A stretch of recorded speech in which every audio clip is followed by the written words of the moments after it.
Bienvenue dans cette nouvelle analyse. C'est toujours fascinant d'observer un géant de l'industrie et de se demander comment font-ils exactement pour accomplir tout ça.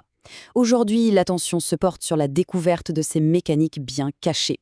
On va vraiment disséquer ce qui transforme des ressources tout à fait ordinaires en un véritable moteur commercial inarrêtable. Pour démarrer, posons-nous une question essentielle.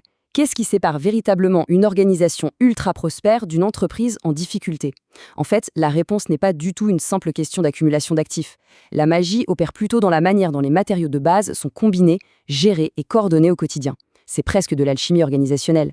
Au programme de notre exploration aujourd'hui, d'abord les ressources et compétences, ensuite les configurations structurelles et enfin la coordination et la dynamique. Allez, on plonge tout de suite dans la première partie.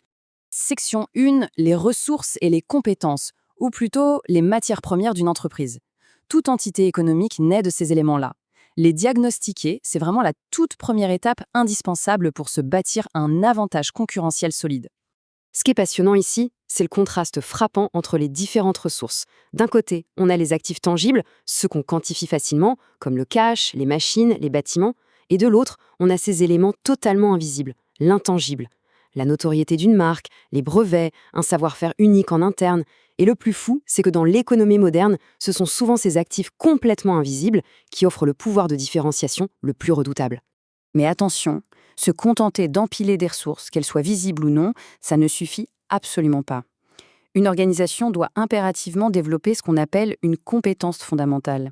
C'est un concept brillant, introduit en 1990 par Gary Hamel et Seka Prahalad. En gros, c'est l'art d'exploiter ses ressources pour créer un avantage quasiment impossible à copier. C'est le vrai moteur de la réussite. Et pour qu'une compétence décroche ce fameux titre de fondamentale, la barre est haute. Elle doit cocher 3 cases très précises. 1. Elle doit apporter une immense valeur au client. 2. Elle doit être super rare et hyper complexe à reproduire, un peu comme une recette secrète. Et 3. Elle doit être assez flexible pour ouvrir les portes vers de tout nouveaux marchés. Sans ces 3 critères, eh bien, c'est juste une compétence classique. Passons à la section 2, les configurations structurelles, le squelette de l'entreprise. Une fois nos matières premières rassemblées, il faut bien leur donner une forme, n'est-ce pas? C'est ce squelette qui va définir les niveaux de direction et le rôle de chacun. Avant même de regarder les formes exactes qu'une entreprise peut prendre, il faut garder en tête une séparation vitale, celle entre le management stratégique et le management intermédiaire.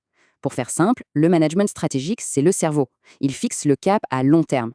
Le management intermédiaire, c'est le muscle. C'est lui qui a la lourde tâche de faire atterrir ces grandes décisions sur le terrain, au quotidien. Alors, comment les entreprises se structurent-elles concrètement?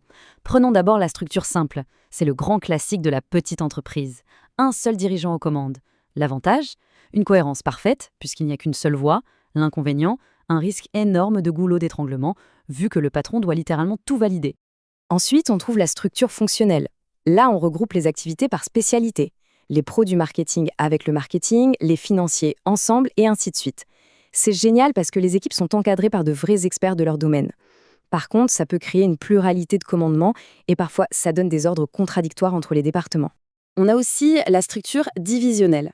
L'entreprise est carrément découpée en unités autonomes, par produit ou par région géographique. Ça garantit une gestion super proche du terrain. Mais le piège, c'est le risque de créer des doublons qui coûtent très cher, ou pire, de voir une division s'éloigner complètement de la stratégie globale du groupe. Enfin, la structure matricielle. Elle tente le tout pour le tout niveau flexibilité. Les employés sont rattachés à la fois à un projet précis et à une fonction permanente. C'est top pour la réactivité. Mais bon, on s'en doute, avoir 2 chefs en même temps, ça peut vite tourner à la confusion, voire au conflit ouvert sur les véritables priorités. Ce qui nous amène à la section 3, coordination et dynamique, le système nerveux. Parce qu'au final, peu importe le squelette choisi, une entreprise reste inerte sans un bon système nerveux. Il faut absolument des mécanismes solides pour que toutes ces parties bougent ensemble et maintiennent la cadence. Et pour garder cet alignement, il y a une méthode radicale, le re-engineering, conceptualisé par Hammer et Champy. L'idée, c'est de pulvériser les silos. Au lieu de penser par département isolé, on repense l'entreprise autour de processus transversaux. On connecte toutes les fonctions directement aux besoins finaux du client. Résultat, on améliore la qualité, on coupe les délais, on réduit les coûts. C'est pour ça que les grandes boîtes se restructurent si souvent, pour ne pas perdre le contact avec la réalité du marché. Et quand ces processus tournent bien sur la durée, c'est là qu'intervient le fameux effet d'expérience. Les coûts de production chutent, tout simplement. Pourquoi? Eh bien, grâce aux économies d'échelle, à l'apprentissage des équipes qui deviennent de plus en plus rapides, au pouvoir de négociation qui grandit avec la taille de l'entreprise, et bien sûr grâce à l'innovation continue. Mais plus l'entreprise grandit, plus la façon dont les équipes se coordonnent au quotidien doit évoluer. C'est inévitable. Henry Mintzberg, une figure de proue en management, a d'ailleurs classé cette évolution indispensable en 6 grands mécanismes de coordination. Prenons l'exemple d'une toute jeune start-up. Au début, on utilise l'ajustement mutuel. C'est super informel, on se met d'accord en discutant au-dessus d'un bureau. Mais dès que l'équipe s'agrandit, hop, on passe à la supervision directe. Là, on a besoin d'un responsable dédié pour donner les directives, synchroniser le tout et vérifier que le travail avance bien. Et quand la boîte explose vraiment au terme de taille, les chefs ne suffisent plus. Il faut standardiser. Ça peut être la standardisation des procédés ou bien des résultats avec des objectifs ultra précis. On peut aussi standardiser les qualifications par des formations hyper pointues. Et l'étape ultime, c'est la standardisation des normes.